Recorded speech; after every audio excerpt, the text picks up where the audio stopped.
Jam setengah 11 malam. Itu apa putih-putih? Gue lagi sedih banget ya.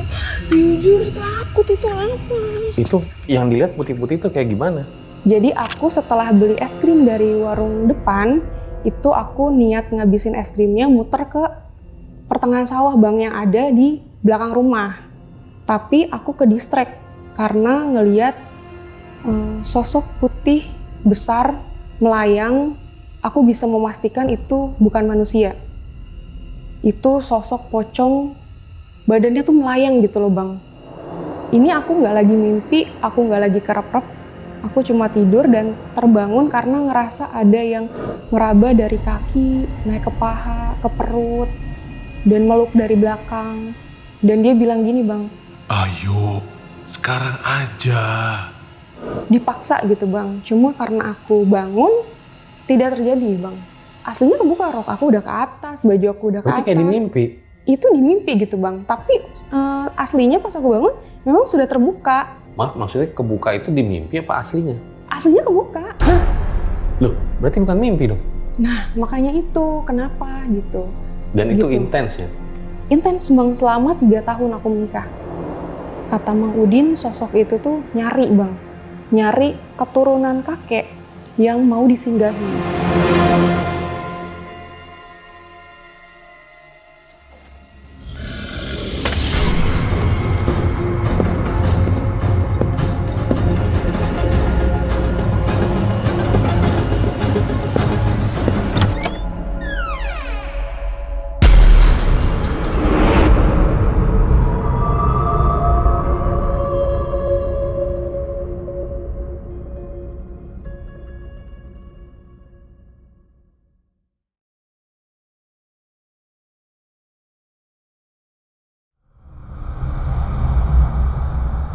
Jadi guys, kemarin itu banyak banget yang komen ke gua, Bang, lebih serem cerita horor di RJL, apa dolar naik terus? Waduh, kalau itu gua no komen dah. Tapi yang jelas, buat kalian yang lagi nyari kerjaan, yang belum dapat kerjaan, yang lagi mulai bisnis, atau bisnisnya lagi masalah, semoga dilancarkan dan selalu dimudahkan oleh Tuhan Yang Maha Esa. Nah hari ini ada seorang narasumber yang viral di TikTok. Jadi katanya ini ada hubungannya dengan pocong, tapi pocong warisan leluhur. Apa benar? Langsung aja kita tanya orangnya. Halo Kak Tari. Halo bang. Makasih udah datang ke RJL ya. Iya, Nah ini kemarin videonya viral, kita tonton bareng-bareng dulu nih guys. Boleh lihat videonya Kak? boleh. Ini jam setengah 11 malam. Itu apa putih-putih? Gue lagi sedih banget ya. Jujur takut itu apa? Itu yang dilihat putih-putih itu kayak gimana? Bentuknya tuh besar, kepalanya ngerucut, dan ada simpulnya. Dan dia cuma setengah badan melayang ke arahku. Itu bukan orang-orangan sawah ya? Bukan. Bisa dipastikan itu memang bukan orang-orang sawah, bukan karung, bukan benda apapun. Itu sosok yang kita kenal tuh pocong. Dan nggak ada orang lain di situ? Tidak ada orang lain. Itu Kak Tari itu lagi ngapain gitu malam-malam di sawah itu? Jadi bang, kejadiannya tuh sekitar jam setengah 11 malam. Aku mau beli es krim aja, terus ngelewatin persawahan itu. Ketemulah sosok itu. Emang ide ya setengah 11 malam mau es krim ya?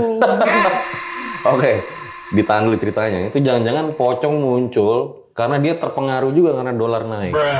Bukan ya, tapi ternyata ada kejadian-kejadian horor sebelum kejadian yang kemarin viral dialamin sama Kak Tari.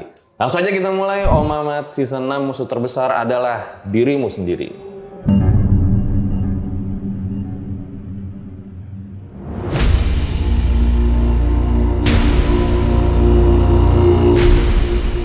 Seperti apa kejadian-kejadian horor yang dialamin sama Kak Tari? Langsung aja kita tanya nih. Jadi Kak, kemarin kejadian viralnya itu gimana sih ceritanya? Jadi itu tuh kejadiannya malam sekitar jam setengah 11 malam bang. Aku lagi sedih banget, inget almarhum nenekku yang meninggal, udah meninggal. Terus aku keluar untuk beli es krim keluar rumah di depan gitu bang.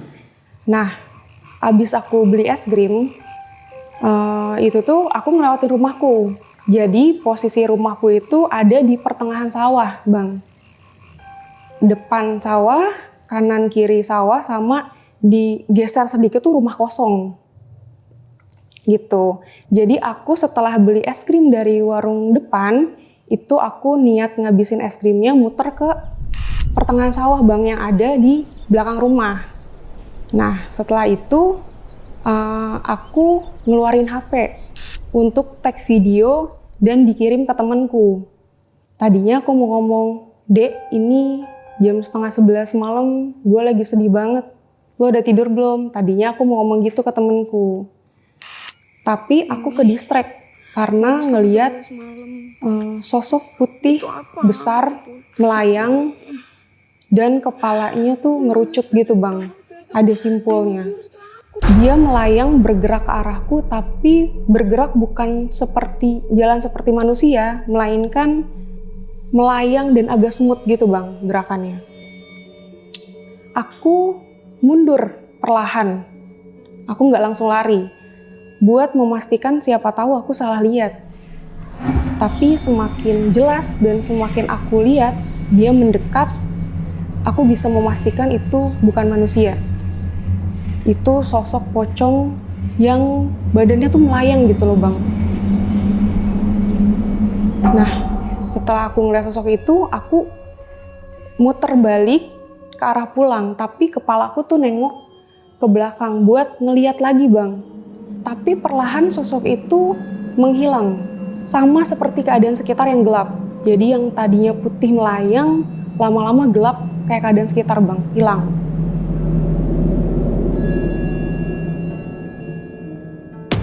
Samar gitu ya? Samar gitu, pudar gitu.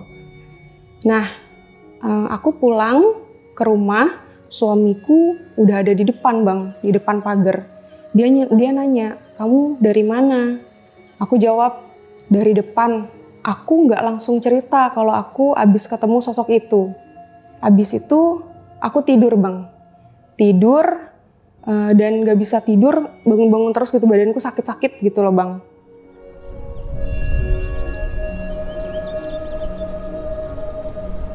Pas pagi harinya aku bangun dan aku nyeritain ke suamiku, Bang, bahwa aku semalam tadi ngeliat pocong di belakang rumah. Terus abis gitu suamiku lihat videonya dan dia baru percaya bahwa mungkin selama ini gangguan-gangguan yang aku alami itu memang benar dan nyata gitu, Bang. Nah, besoknya aku tidur lagi, Bang, malam. Besok malam aku tidur lagi kan.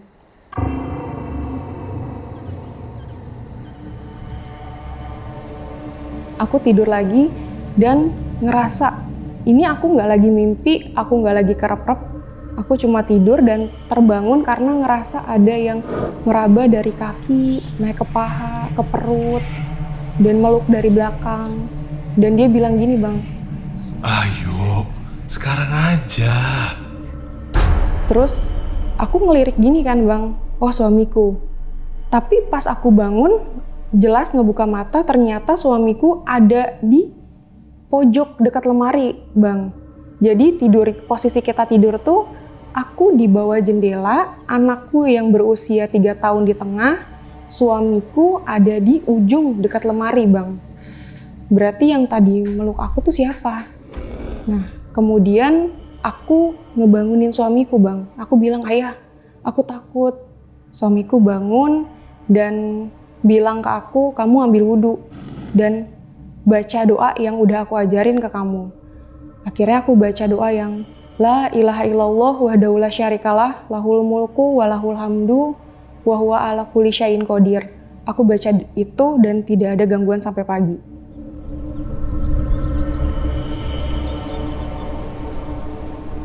Keesokan paginya aku beraktivitas, Bang, kayak biasa aja. Nah, siangnya aku tidur siang sama anakku. Suamiku kerja, karena kita tinggal bertiga. Cuma ada aku, anakku yang berusia 3 tahun, dan suamiku. Dengan kondisi sawah semua tuh ya, di Iya, sekitar rumah rumahku tuh kelilingnya sawah, Bang. dan ada rumah kosong yang udah lama banget tidak ditempati. Nah, siang itu aku tidur sama anakku berdua. Aku tidur dan kebangun karena merasa ada yang meraba-raba lagi. Meraba-rabanya makin intens, Bang.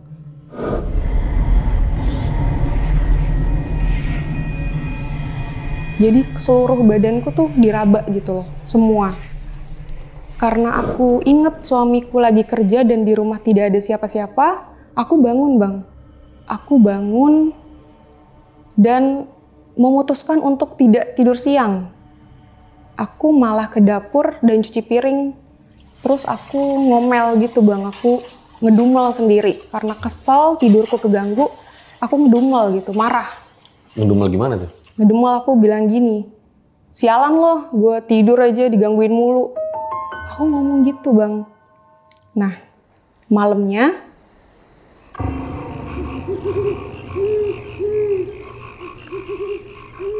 aku tidur tuh kan, Bang. Aku sama suamiku, anakku tidur.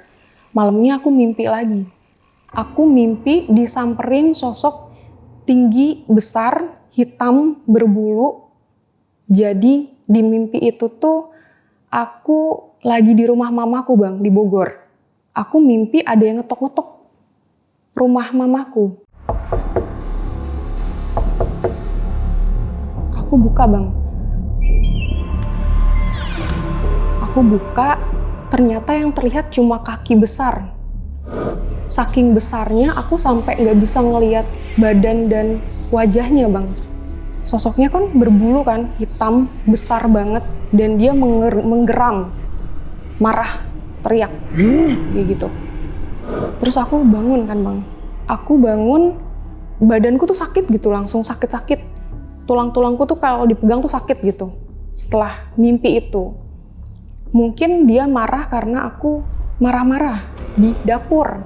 Kak Tari mikirnya begitu. Aku mikirnya gitu, kenapa dia marah-marah? Mungkin karena aku marah dan selalu nolak kalau dia mau nyentuh gitu, Bang. Tapi di mimpi itu cuman muncul doang sosoknya berarti? Iya, muncul kakinya aja, Bang, yang kelihatan karena saking besarnya. Jadi pas aku buka pintu tuh yang terlihat cuma kaki yang besar hitam.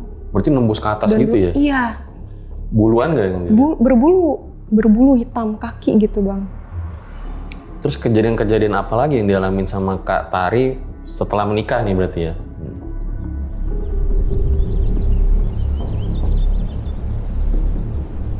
Kejadian berarti selama 3 tahun ini, Bang, aku intens banget ngalamin hal-hal itu. Yang barusan aku ceritain itu tuh intens selama aku menikah nih 3 tahun ini. Selama 3 tahun ini aku ngalamin gangguan-gangguan yang berhubungan dengan niat yang sama, sosok yang sama, mirip suamiku. Sama, Bang, selalu sama. Mimpinya selalu sama. Dia ingin berhubungan gitu, Bang, sama aku. Tapi karena aku sadar itu mimpi, aku selalu nolak, Bang. Jadi tidak pernah terjadi. Jadi dia datang di mimpi tapi sosoknya kayak suami. Iya, mirip suamiku. Terus bahasa dia itu ngomong atau bahasa tubuh atau gimana? Gak langsung, Bang, langsung raba. Oh. Nyentuh. Nggak ngomong berarti? Gak ngomong, ngomongnya tuh paling ngajak, ayo sekarang aja. Kalau aku nolak, Bang, dia marah, Bang, dan bilang, kenapa kamu gak mau? Ini kan cuma mimpi. Gitu, Bang. Tapi suaranya beda apa sama? Sama, Bang. Suaranya sama. Tapi karena aku tahu itu bukan suamiku dan aku dalam keadaan tidak sadar, jadi aku menolak gitu, Bang.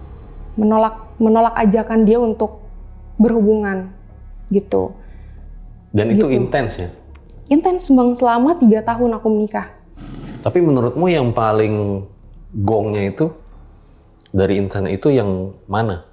Yang paling serem banget menurut aku, lebih serem dari pocong di sawah yang aku temuin secara nyata, itu tuh kejadiannya malam, Bang. Jadi waktu itu acara makan-makan di rumah temennya suamiku. Selesai acara, aku dan anakku pulang duluan, Bang. Jadi suamiku masih di rumah temennya. Abis itu aku pulang dan kebetulan itu hari pertama aku menstruasi. Biasanya kalau aku habis menstruasi itu bersih-bersih kan ya bang. Nah malam itu tuh aku ngantuk banget dan langsung tidur gitu bang. Setelah tidur, pintu kan gak aku kunci ya bang karena suamiku belum pulang. Aku tidur dan karep-rep gitu bang. Sleep paralysis, jadi otakku sadar bisa lihat sekitar tapi badanku gak bisa gerak gitu bang. Aku tidur, aku ngeliat suamiku pulang bang. Suamiku pulang, buka pintu, buka baju, ganti baju, gantungin baju, tapi gelagatnya tuh aneh. Tingkah lakunya tuh aneh. Terus aku paksa buat aku bangun bang. Aku bangun dan ngeliat suamiku belum pulang. Gak ada siapa-siapa bang. Aku keluar ke parkiran dan ngeliat ternyata bener motornya gak ada, suamiku belum pulang. Karena ngantuk banget bang, aku lanjut tidur lagi. Aku tidur lagi dan berlanjut gitu bang. Mimpi itu lagi bang, aku mimpi ngeliat suamiku pulang, buka pintu, ganti baju, tapi kali ini ekspresinya tuh bersemangat gitu bang. Kalau yang pertama tadi dia aneh ekspresinya, kali ini dia tuh semangat gitu. Kayak memang itu beneran suamiku yang asli gitu bang. Semangat tuh maksudnya gimana? Ya suamiku kan orangnya ceria gitu bang. Jadi kalau yang tadi pertama itu dia tingkah lakunya aneh, yang ini kayak memang oh itu suamiku, bener suamiku gitu. Tapi karena aku takut, aku bangun bang. Paksa lagi buat aku bangun. Pas aku lihat ternyata nggak ada siapa-siapa bang. Suamiku belum pulang. Akhirnya aku WhatsApp suamiku. Aku bilang, ayah pulang aja sekarang, aku takut. Iya, dia bilang gitu. Terus aku tidur lagi bang. Karena itu tuh ngantuknya tuh kayak ngantuk abis minum obat gitu loh bang. Ngantuk banget. Aku ngantuk banget, terus aku tidur lagi dan kerep-kerep lagi bang. Ceritanya berlanjut gitu. Sama lagi bang. Aku ngelihat suamiku pulang, buka pintu, ganti baju. Tapi kali ini dia ngomong. Dia bilang gini. Kamu kenapa takut? Gak usah takut. Aku makin takut bang. Aku takut banget, terus aku bangun kan ya bang ya. Aku bangun dan ngelihat gak ada siapa-siapa bang. Suamiku belum pulang. Akhirnya aku telepon bang suamiku. Kenapa kok kamu belum pulang juga? Ini lagi jalan pulang. Habis itu aku memutuskan untuk gak tidur bang. Aku di kasur, duduk di kasur. Nah gak lama, sekitar jam 11:30 malam, itu aku dengar suara motor suamiku bang. Ke parkiran. Pas aku lihat keluar, oh benar itu suamiku yang asli. Suamiku yang asli pulang bang. Nah, tapi suamiku tuh nggak langsung masuk ke dalam. Dia benerin kunci gandanya dulu di parkiran. Setelah itu, karena aku udah merasa tenang, suamiku udah di depan, aku tidur lagi bang. Dan kerep-kerep lagi bang, berlanjut lagi. Tapi kali ini tuh sosoknya beda. Sosok yang aku lihat itu sosok pocong duduk bersandar di bawah jendela. Mukanya hitam banget, matanya juga hitam, dan kafannya tuh kotor banget gitu loh bang. Dia duduk bersandar dan nengok ke arahku yang lagi tidur bang. Karena aku takut banget kan ya bang ya, aku bangun lagi, aku paksa buat aku bangun lagi. Terus aku telepon lagi suamiku, kamu belum masuk juga gitu. Iya ini aku lagi bener ini. Akhirnya gak lama suamiku masuk bang. Dan aku diajarin lagi, baca doa lagi sama dia. Setelah baca doa itu, yang la ilaha illallah, wahdahu la syarikalah, lahul mulku, aku baca doa itu, tidak ada gangguan sampai pagi bang. Menurut aku, itu adalah kejadian yang paling seram daripada yang aku temuin secara nyata di sawah kemarin bang. Karena aku lihatnya jaraknya 2 meter dan mukanya hancur, serem, hitam banget gitu bang. Itu menurut aku yang paling serem. Jadi si sosok yang pocong yang dilihat sama Katare itu muncul seakan-akan dia marah gitu ya. Suaminya udah pulang gitu kali ya. Iya, kenapa dia tiba-tiba berubah jadi pocong gitu. Tadinya kan dia tetap jadi suamiku. Tadinya kan dia nunjukinnya sosok suamiku yang pulang, ganti baju, buka baju. Tapi begitu suamiku ada di depan di parkiran, dia berubah jadi pocong gitu Bang. Seolah-olah pesannya marah gitu ya. Tapi kan dari tadi Kak Tari cerita bahwa di mimpi pun Kak Tari menolak begitu kan? Iya. Ada nggak akhirnya, mohon maaf nih, kayak dia maksa gitu? Jadi pas dia maksa itu aku bangun. Jadi tidak pernah terjadi Bang. Jadi kayak nyata banget dong ya? Iya, jadi tidak pernah terjadi. Alhamdulillahnya aku punya kemampuan untuk ngontrol gitu Bang. Ada nggak, boleh diceritain nggak yang maksa banget gitu, terus akhirnya kebangun gitu? Ya maksa Bang, dia udah naikin rok gitu, terus udah buka baju, bajuku udah ke atas gitu loh Bang. Padahal suamiku posisinya di dekat lemari di ujung, sedangkan aku di pojok dekat jendela, anakku di tengah. Jauh dong Bang kita tidurnya. Tapi bajuku udah terbuka karena dipaksa gitu Bang. Cuma karena aku bangun tidak terjadi Bang. Jadi ketika aku bangun pasti aku baca doa yang diajarin suamiku dan tidak ada gangguan Bang. Maaf, maksudnya kebuka itu di mimpi apa aslinya? Aslinya kebuka. Hah? Loh, berarti bukan mimpi dong? Nah makanya itu kenapa gitu. Aslinya kebuka, rok aku udah ke atas, baju aku udah ke atas. Berarti kayak di mimpi? Tapi itu di mimpi gitu Bang. Tapi aslinya pas aku bangun memang sudah terbuka. Gitu. Tapi itu mimpinya di kamar yang sama juga? Di kamar yang sama. Di rumahku yang ini. Gitu Bang. Tapi anaknya tidur kan? Bukan anaknya juga kan? Bukan, anakku tidur. Masih 3 tahun Bang. Tidur aja dia. Ya, ngapain juga anaknya buka-buka begitu ya? Oh. Wah, ini serem banget ya. Iya. Awal pertama kali deh sadar gitu. Pas menikah itu sadar, kayaknya bukan suamiku deh. Dari pertama menikah, dari sebelum aku hamil anakku udah begitu Bang. Kejadiannya udah begitu. Pokoknya selama aku menikah 3,5 tahun ini aku ngalamin gangguan itu intens. Oke.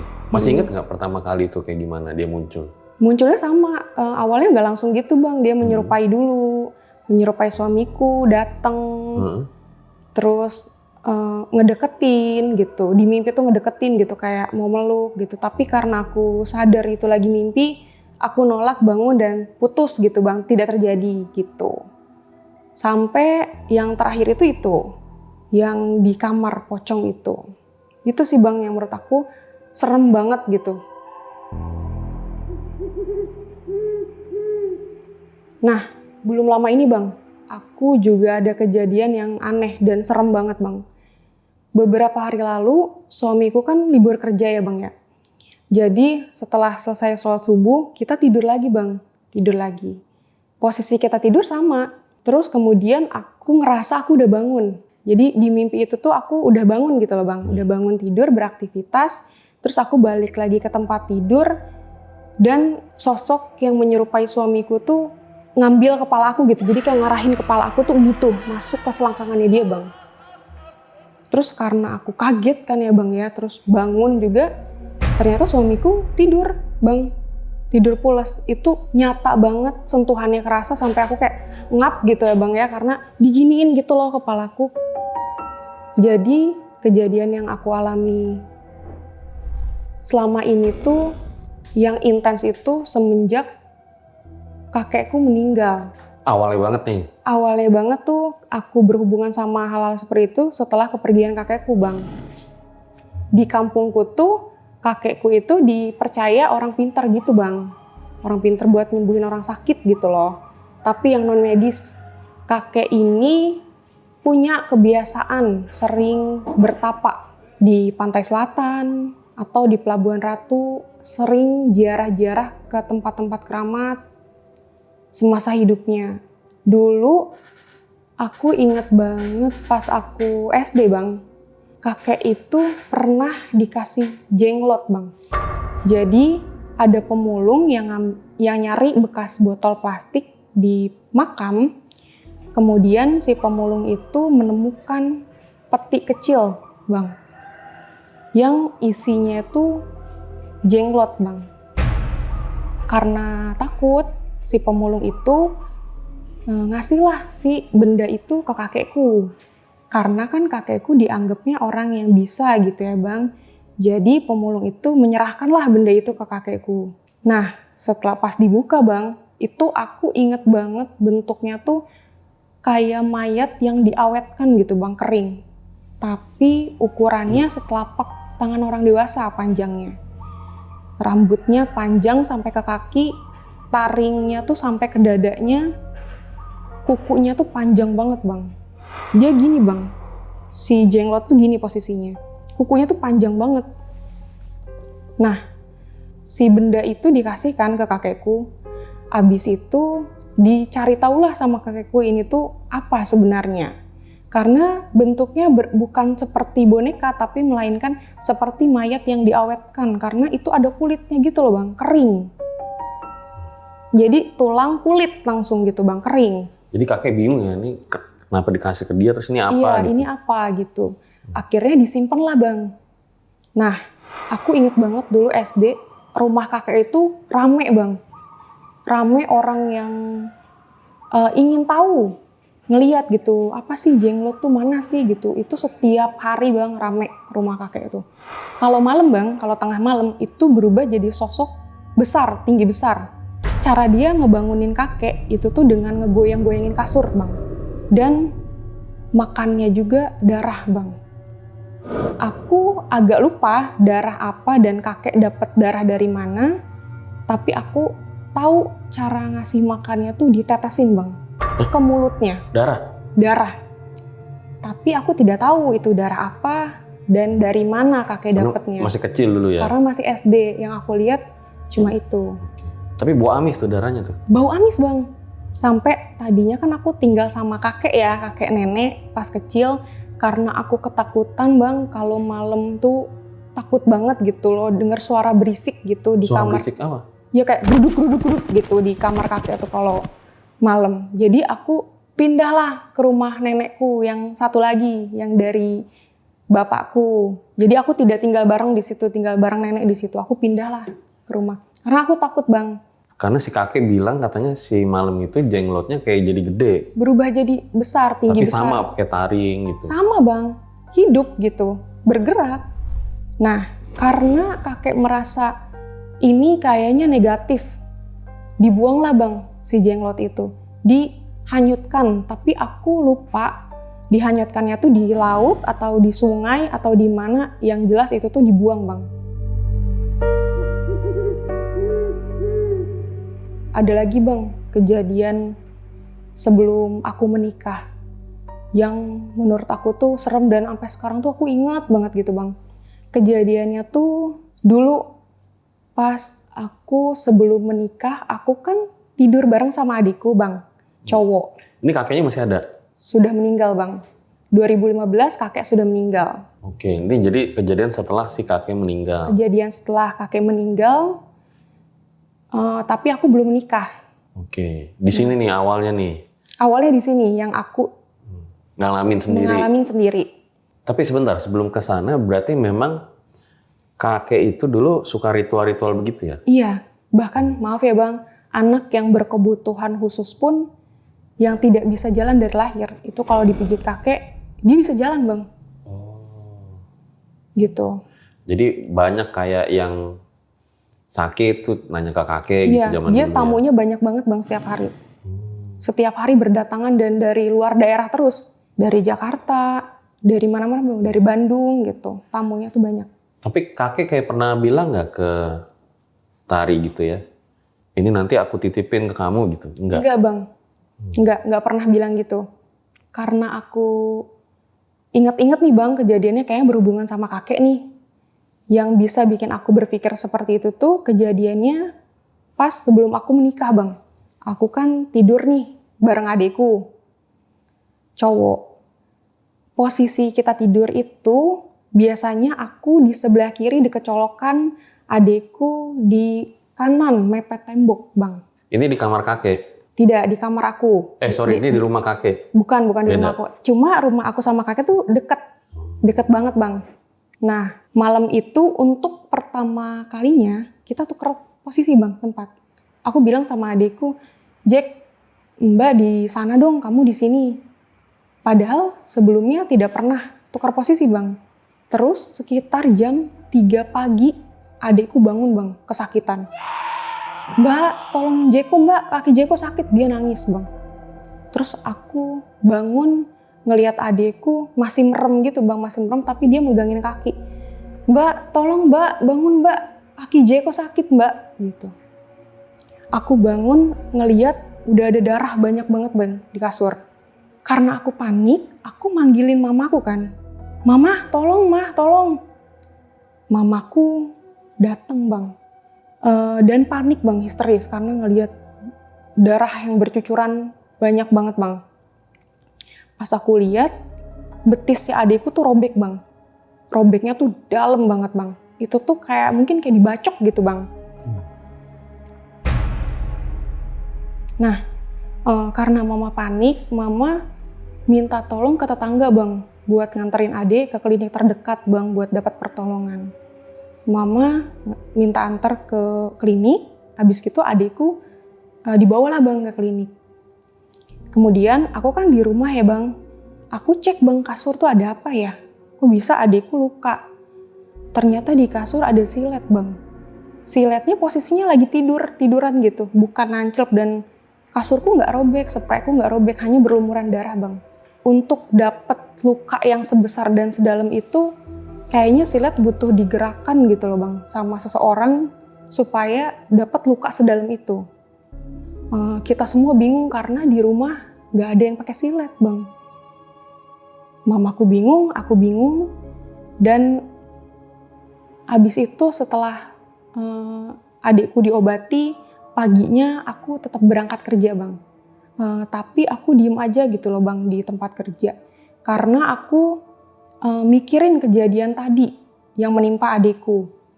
Dan aku mikir harusnya itu aku yang kena. Karena itu tempat tidur aku, posisi tidur aku. Kenapa malam itu aku minta tidur tukar posisi ya? Gitu Bang. Nah karena aku diem aja di tempat kerja, aku partneran sama laki-laki yang berumur sekitar 35 tahun. Aku partneran sama, kita sebut aja Mang Udin Bang. Mang Udin ini dikenal sama satu tempat kerjaku, dia sebagai orang yang bisa menerawang, orang pinter. Tapi aku nggak pernah Bang ada obrolan di luar pekerjaan sama dia. Jadi aku tidak tahu sebenarnya. Nah, tiba-tiba Mang Udin karena ngelihat aku diem aja, Mang Udin tuh nanya Bang, kenapa Neng diem aja? Terus aku jawab, gak apa-apa Mang, lagi gak enak badan. Terus Mang Udin ini nyeletuk, itu ada yang mau jahil sama Neng, tapi gak bisa, kenanya ke adik Neng. Udah gak mungkin bisa, kata Mang Udin gitu. Aku kaget Bang, karena aku belum cerita ke siapapun kejadian jam 3 pagi tadi. Kok Mang Udin tahu? Kok bisa tahu Mang?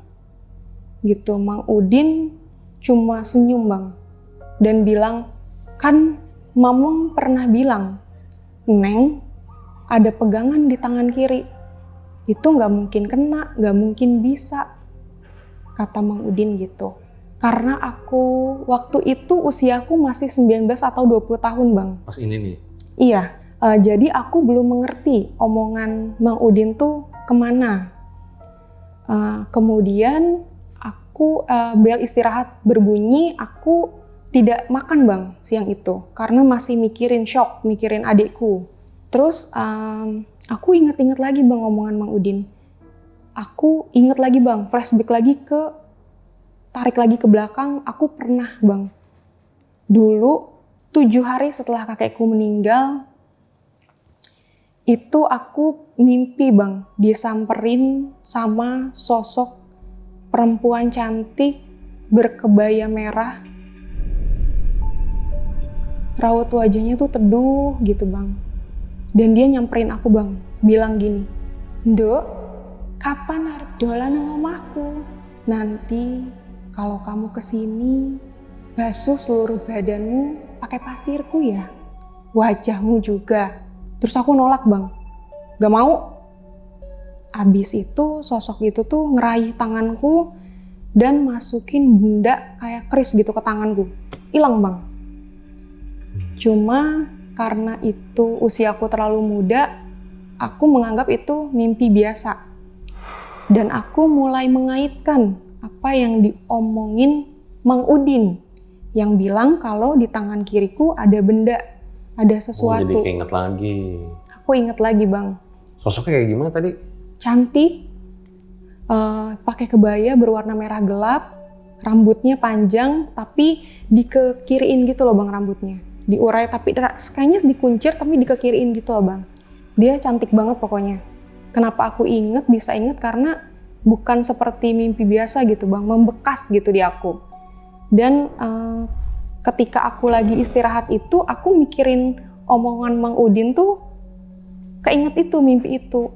Apa mungkin ya aku dulu mimpi pas kakek meninggal 7 hari, sosok itu yang ngasih benda nih di tangan kiriku. Udah selesai nih bang istirahat, Mang Udin masuk lagi, kita ngobrol bang. Aku nyoba ngobrol ke Mang Udin. Terus aku ceritain mimpiku yang dikasih keris itu. Dan Mang Udin bilang, iya, emang yang Mamang lihat juga itu, Neng. Terus untuk pertama kalinya aku minta bantuan Mang Udin. Karena Mang Udin sudah tahu nih background-nya. Dulu sih aku kan masih 19-20 tahun. Jadi aku meminta bantuan dia gitu. Mau bisa nggak ya buang ini? Sambil kayak ngerengek gitu bang aku. Terus Mang Udin bilang, gak bisa Neng. Jadi setelah kakeknya Neng meninggal, dia belum mengutus siapa yang mau meneruskan kegiatan dia semasa hidup. Yang sering bertapa, terus ngilmu-ngilmu, ziarah-ziarah ke tempat-tempat keramat. Jadi kata Mang Udin, sosok itu tuh nyari bang. Nyari keturunan kakek yang mau disinggahi. Gitu bang. Terus aku bilang, kalau tetap ada nggak Mang dampaknya buat aku? Kata Mang Udin, sebenarnya kalau diulik ada manfaatnya buat orang. Kamu bisa kayak kakekmu. Gitu. Tapi kalau nggak diulik, dia nggak bisa dibuang dan kamu harus ngomong Sunda ya bang ya? Kata Mang Udin gini, wayahna berhubungan jeung nu kararitu gitu. Jadi kayak ya aku harus mengerti kalau aku akan terus-terusan berhadapan dengan makhluk-makhluk gaib, kata Mang Udin. Gitu bang. Kemudian udahlah bang ya, aku menikah dan aku mulailah bang dapat gangguan itu, sosok mirip suamiku. Jadi kalau ditarik benangnya, awalnya itu setelah kakek meninggal. Iya betul bang. Masih ingat nggak ritual-ritual apa sih kalau yang di rumah ya, yang dilihat waktu itu kakek ngelakuin? Dia banyak banget bang benda-benda keramat kayak keris. Terus dia dapat juga tuh bang tongkat dari gurunya. Itu tongkatnya aneh banget bang, bentuknya ular. Dia emas gitu bang. Tongkat ular? Iya, jadi bentuk si tongkatnya tuh ular gitu bang, kepala ular. Nah, setelah kakek meninggal, itu tadinya disimpan di rumah omku, adiknya mama. Ternyata tuh tongkat itu beneran bawa hal negatif gitu loh bang. Jadi ada aja gangguan-gangguan yang dialami om sama bibiku di rumahnya pas nyimpen tongkat itu. Dia banyak banget bang di kamar mandi dikasih lihat penampakan-penampakan gitu bang. Omku berpikir itu dari tongkatnya kakek. Jadi si tongkat itu diberikan kepada teman seperguruannya kakek. Jadi sudah tidak ada di kita bang. Gitu. Tapi kayak dulu di rumah kayak misalnya ada sajen gitu, ada nggak? Belum ada. Ini bang apa namanya kayak kopi kayak gitu, terus bunga-bunga lengkap. Gitu. Itu ditaruh di mana biasanya? Di bawah rak kamarnya kakek. Jadi di kamarnya kakek itu ada rak bang.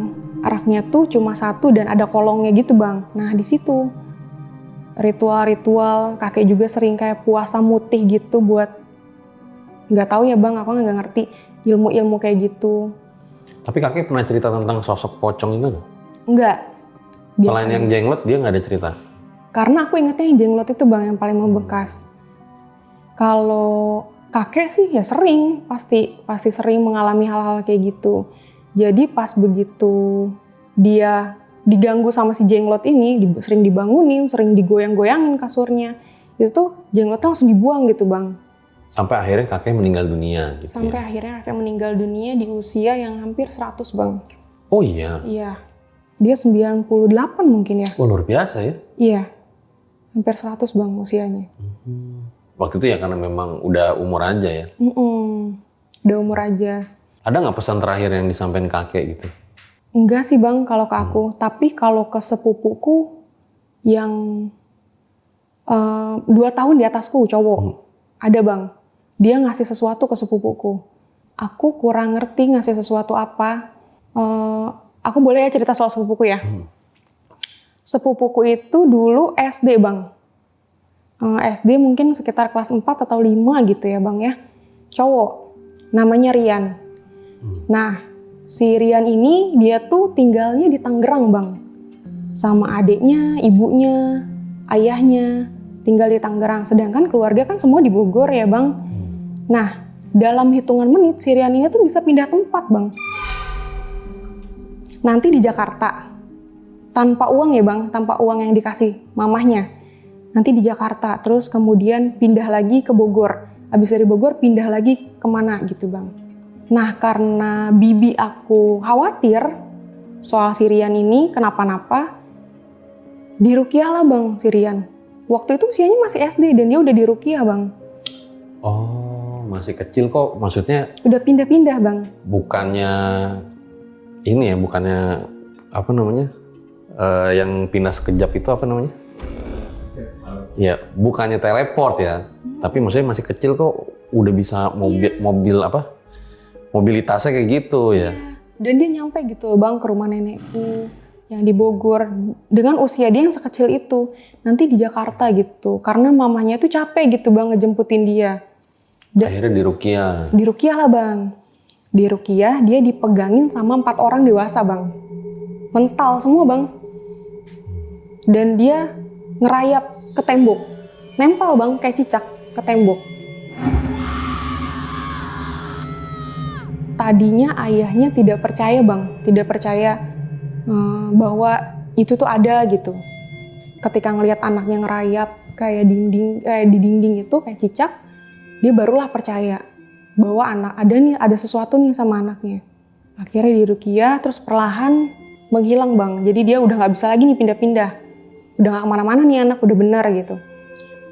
Terus kakekku marah bang, karena cucunya dirukiah. Oh.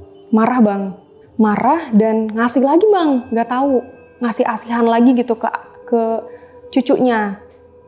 Tapi itu dia bilangnya gini bang, kakekku. Ini digunainnya kalau kepepet aja, kalau nggak kepepet nggak usah, gitu bang. Apa maksudnya tuh ya? Nggak Ya tahu, suruh Bang. ngertiin sendiri gitu ya? Suruh ngertiin sendiri. Tapi sepupuku normal aja kayak biasa gitu. Semenjak yang udah dirukiah dia udah normal gitu bang. Nah itu jadi guys ya, berarti awal mula kejadian horor yang kemarin viral di Pocong kalau ditarik ke belakang seperti itu rentetannya ya. Nah katanya pernah juga ngalamin kejadian horor sama temennya di sekitar rumah tuh gimana? Jadi sekitar jam 8 malam aku mau jajan bang. Karena aku sudah melihat penampakan pocong itu ketika sendirian, aku ngajak temenku lah buat jajan bang. Nah aku ngajak temenku, kita naik motor, aku yang bawa motornya, temenku di belakang. Dan dia bikin video gitu bang, buat story WhatsApp.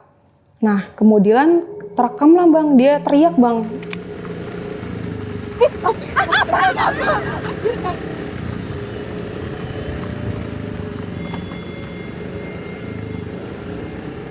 Aku kan nggak lihat ya bang, teriak, gitu, apa itu gitu kata dia gitu.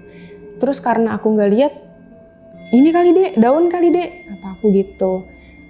Bukan teh, bukan daun. Abis gitu kita muter balik kan ya bang, lewat jalan yang sama. Pas muter balik itu nggak ada apa-apa bang, nggak ada daun yang menjuntai putih gitu, warna putih dan berambut gitu. Terus aku bilang sama temenku, kenapa ngajak lu malah makin takut gue ya? Kata aku gitu bang. kemarin sendiri takut tapi aku nggak histeris. Jadi biasa aja gitu takutnya. Mundur aku pulang gitu. Bukan takut yang setakut pas temenku, karena temenku teriak bang. Gitu bang. Oh jadi si temennya ngelihat apa tuh jadinya? Ngelihat katanya kuntilanak bang. Jadi ada rambutnya panjang terus pakai baju putih. Karena aku lagi bawa motor, aku tidak bisa memastikan itu apa. Jadi aku nenangin temanku, bukan kali deh, itu mah bukan apa-apa, daun kali gitu. Karena aku nggak lihat langsung bang. Cuma begitu kita pulang dan dicek nggak ada apa-apa Dan bang. itu sekitar rumah ya? Iya, sekitar rumah juga bang. Pasti para Lang Erjel Satu kan juga mau tahu ya. Kalau tadi kan ceritanya Kak Tari dong ngalamin kejadian horor ya. Suaminya ada nggak? Suamiku diketok bang, diketok-ketok. Jam 2 malam. Dia waktu itu posisinya kita LDR, jadi aku lagi di Bogor, suamiku di Karawang, di rumah kita di Karawang. Jam 2 malam itu ada yang ngetok-ngetok bang.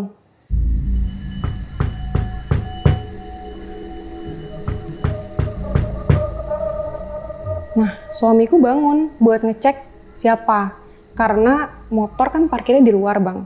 Gak ada siapa-siapa, suamiku bangun nyapu, gak ada siapa-siapa bang. Bahkan bang, tetanggaku itu sering banget diketok-ketok, tetangga samping rumah.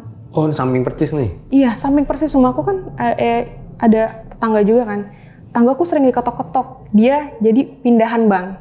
Baru pindah ke situ, ke dekat aku, sakit bang. Sakit-sakitan terus, dia, anaknya sakit-sakitan terus. Dan setiap malam tuh diketok-ketok. Kemudian nanyalah sama aku, Teh, kamu sering diketok-ketok nggak sih? Enggak, kalau aku enggak bang. Enggak, emang kenapa? Aku sering tahu diketok-ketok kalau malam, padahal kan kanan kiri nggak ada siapa-siapa ya. Kosong ya, gitu ya. Siapa ya teh? Gitu, dia ketakutan bang. Abis itu dia manggil orang pinter bang ke rumah, ke dekat rumahku. Manggil orang pinter bang. Dia pengennya dibersihin gitu loh bang. Karena dia cerita ke aku ngelihat di depan rumah itu posisinya kan sawah dan pohon kelapa ya bang ya. Jadi di bawah pohon kelapa itu tetangga aku itu ngelihat genderuwo katanya bang.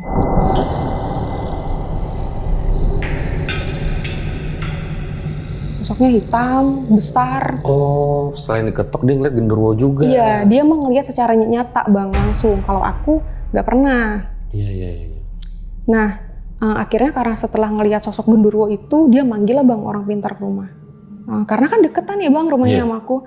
Nah, dia manggil, dibersihin lah bang, didoa-doain gitu loh rumah. Di dekat rumah kita, bahkan sampai ke depan-depan halamanku tuh didoa-doain gitu loh bang. Nah, aku kan nggak ngobrol ya bang sama si orang pintar itu karena nggak ada urusan ya bang. Nggak ngobrol. Terus tiba-tiba tetanggaku itu nyamperin aku bang. Dan bilang, Teh, kata si Uwa, dia manggil orang pintar itu Uwa. Kata si Uwa, Teteh disukain genderuwo. Hah? Padahal aku belum cerita kalau aku dapat gangguan tidur bang. Aku nggak cerita sama siapapun karena. Oh, termasuk ke tetangga itu? Nggak cerita bang, karena aku sebenarnya malu. Karena kayak dilecehin gitu ya bang ya, walaupun tidak pernah terjadi. Terus aku kaget kan ya bang, karena si Teteh itu ngomong ada 2 genderuwo sebenarnya. Yang satu diem aja ngeliatin, kalau yang satu jahil. Nah yang satu ini suka sama Teteh katanya, kata si Uwa. Loh kok nyambung ceritanya, kok tahu aku sering digangguin sama iya gitu bang. Terus aku bilang, bisa nggak dibuang, dibersihin? Nggak tahu, nggak bisa kayaknya si Uwa, soalnya emang udah nunggu di situ di pohon kelapa itu Teh, katanya 2 gitu bang. Jadi memang di sekitar rumah itu ada yang huni juga, tapi ada yang kosong selain sawah-sawah tadi ya? Iya, jadi rumahku itu kan di tengah gitu bang, di tengah. Di depan rumahku tuh ada kayak pembatas gitu. Nah di luar batasan itu kebun bang, luas. Nah di tengah-tengah kebun itu tuh rumah kosong yang udah lama banget tidak ditempati. Nah kanannya sawah, kirinya sawah, belakang sawah. Yang aku ketemu pocong tuh posisinya di belakang rumah bang, gak jauh di belakang rumah. Gitu. Ini sebelum kita bahas detail ke kejadiannya Kak Tari ya, katanya pernah mimpi juga tentang makam. Itu gimana maksudnya? Ini di luar topik yang bang ya. Maksudnya ini tidak terjadi setelah aku menikah. Jadi kejadiannya gini Bang. Dulu sebelum aku menikah, aku main sama temanku ke Bogor kota. Sebut aja namanya Mila. Aku main nih sama si Mila ke Bogor kota menggunakan motor. Si Mila yang bawa, aku yang dibonceng. Dan pulangnya tuh kita hampir tengah malam Bang. Kita pulangnya hampir tengah malam dan pulangnya ngelewatin makam yang panjang dan luas banget gitu Bang. Kita ngelewatin makam dan kita lagi bahas ngobrol biasa aja sih Bang. Bahas ani-ani, tadinya kita lagi bahas ani-ani Bang. Oh, bahas ani-ani. Iya, kita lagi ngobrol biasa terus aku bilang sama si Mila ini, gue juga bisa dapetin uang kalau nggak mikirin halal haramnya mah. Gampang, aku nyeletuk gitu Bang di tengah-tengah makam itu. Terus kita pulangan ya Bang ya, sampai kayak biasa. Aku langsung tidur Bang, nggak ganti baju, nggak ganti celana, pokoknya langsung tidur karena ngantuk capek. Tidur aku mimpi Bang. Aku mimpi aku udah ada di tengah makam itu. Karena aku sadar ya Bang itu mimpi, kok ada di sini ya? Karena aku lagi tidur. Aku keluarlah Bang, keluar ke gapura itu, nggak bisa Bang. Aku keluar ke gapura itu, masuk lagi ke tengah lagi. Pindah lagi ke tengah. Aku nyoba keluar lagi, keluar dari arah pemakaman itu, masuk lagi Bang ke tengah. Sampai aku duduk di satu pohon besar gitu Bang. Aku nangis. Aku berpikir apa aku udah meninggal ya? Gitu. Karena kok aku udah di sini, aku nangis gitu Bang. Sambil kayak nunduk gini, aku nangis aja. Terus ada suara Bang. Suara doang, nggak ada sosoknya di tengah makam. Suara ngomong gini, kalau kamu mau dapetin uang, kamu datang ke sini di Jumat malam. Kamu jalan-jalan aja keliling makam. Kalau kamu mau dapet uang banyak. Gitu Bang. Terus aku sautin, gak mau. Aku teriak gitu kan. Aku nangis doang Bang di bawah pohon besar itu. Terus karena aku merasa aku udah meninggal Bang. Karena aku gak bisa keluar daerah pemakaman itu, kedengeran suara temenku. Kita sebut aja Jenong namanya. Bukan si Mila, tapi temen dekatku yang dari kecil Bang. Beda lagi. Aku dengar suara si Jenong ini Bang. Manggilin aku. Tari, lu ngapain di situ? Pulang. Bilang kan gak bisa Nong, gue gak bisa pulang Nong, gak bisa, gue selalu balik lagi ke sini Nong. Ikutin suara gue, kata dia gitu. Kata temen dekatku itu. Terus aku ikutin Bang suaranya. Suara si Jenong ini nuntun aku buat pulang gitu Bang. Aku ikutin suara si Jenong ini terus aku gitu Bang kebangun. Jadi seakan-akan aku selama tidur itu aku nggak bernafas gitu. Karena sesek gitu Bang. Aku langsung gitu kayak gegelagapan gitu. Terus aku gitu kayak aku merasa baru nafas lagi setelah beberapa menit tidak bernafas. Gitu Bang. Udah sih Bang itu aja. Jadi aku mikirnya, oh apa karena aku ngomong sembarangan ya di tengah makam gitu. Makanya aku ditarik ke situ gitu. Iya kan dari cerita pengalamannya Kak Tari kan banyak banget kejadian yang itu dari mimpi gitu ya. Tapi ketika mimpi sadar gitu, gue lagi mimpi nih gitu. Bahkan sebelum menikah pun ada beberapa kejadian nih termasuk yang tadi di makam kan. Berarti kalau kayak dejavu gitu sering juga? Iya Bang, jadi aku tuh selalu bisa ngontrol mimpi gitu Bang. Kenapa aku juga bingung kenapa aku tuh selalu bisa ngontrol mimpi. Jadi ketika aku lagi mimpi, aku selalu sadar nih Bang, oh ini lagi mimpi. Ngapain lagi ya. Jadi aku selalu ngikutin alur mimpinya gitu Bang. Tapi aku punya kontrol penuh apa yang mau aku lakukan. Jadi aku bisa menolak gitu Bang. Dalam momen-momen mimpi tertentu gitu ya? Iya. Tapi mimpi si kakek pernah nggak? Pernah sekali Bang. Sekali, tapi hanya diingetin kalau jangan main malam gitu. Hah? Iya, dia cuma ngomong jangan main malam. Gitu aja Bang. Ngomongnya gitu aja, abis itu dia hilang. Nah kalau kita bicara mimpi ini kan agak banyak multidimensi ilmu gitu ya. Dan kadang kalau kita mimpi buruk, dalam beberapa penjelasan itu disebutnya kita stres, depresi gitu. Memang ada momen-momen nggak Kak Tari itu stres, depresi gitu? Enggak sih Bang. Enggak ya? Enggak, bahkan tadinya aku berniat untuk ke psikolog Bang, psikiater. Karena kenapa ya, kok aku mimpinya gitu terus. Aku nggak langsung mau diruqyah Bang, karena sejujurnya aku tuh orangnya logis Bang. Oke. Aku tidak percaya bahwa hantu itu bisa berwujud, bisa padat, dan bisa menampakkan dirinya. Tapi setelah kejadian aku ngelihat sosok pocong di sawah itu secara nyata, itu terpatahkan gitu Bang, bahwa oh berarti dia tuh bisa menampakkan dirinya loh. Aku baru percaya. Gangguan-gangguan yang aku alami, aku nggak langsung ingin diruqyah, tapi aku nyari-nyari psikolog, psikiater gitu. Aku kenapa nih?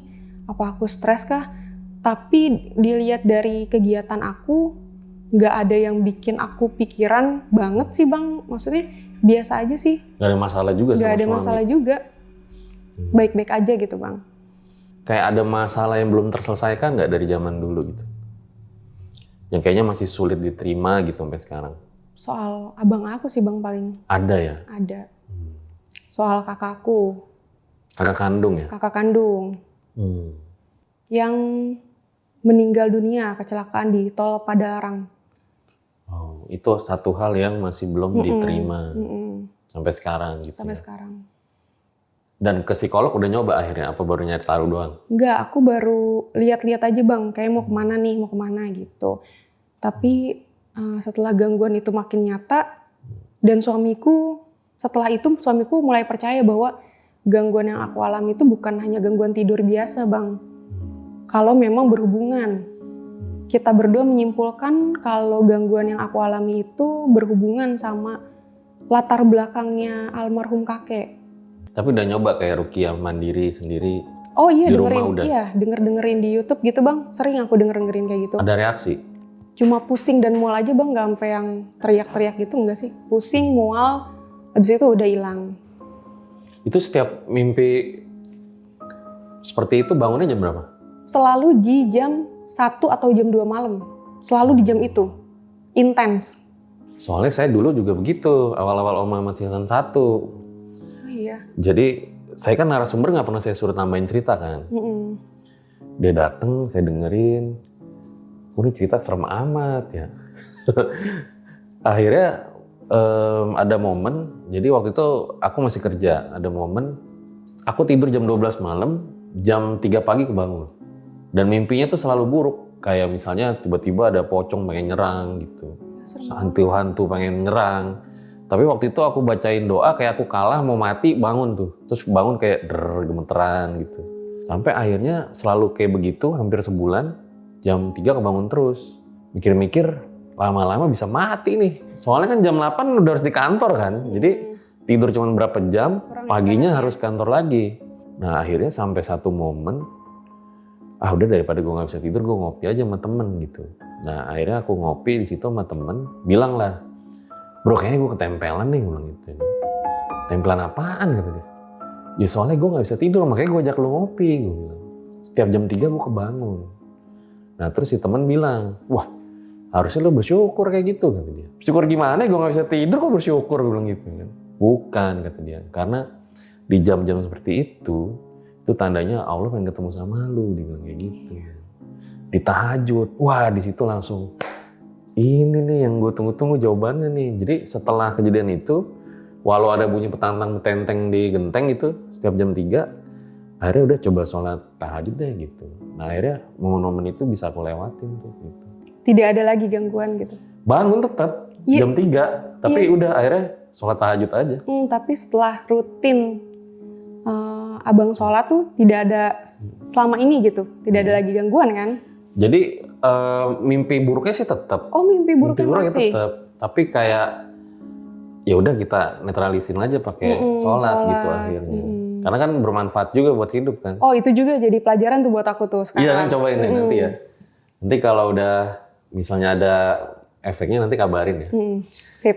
Itu deh guys, akhir dari episode ini kita doain lah semoga Kak Tari ini cepet nggak mimpi-mimpi kayak gitu lagi, hidupnya kembali normal seperti sedia kala. Makasih ya Kak udah datang dan cerita di RJL.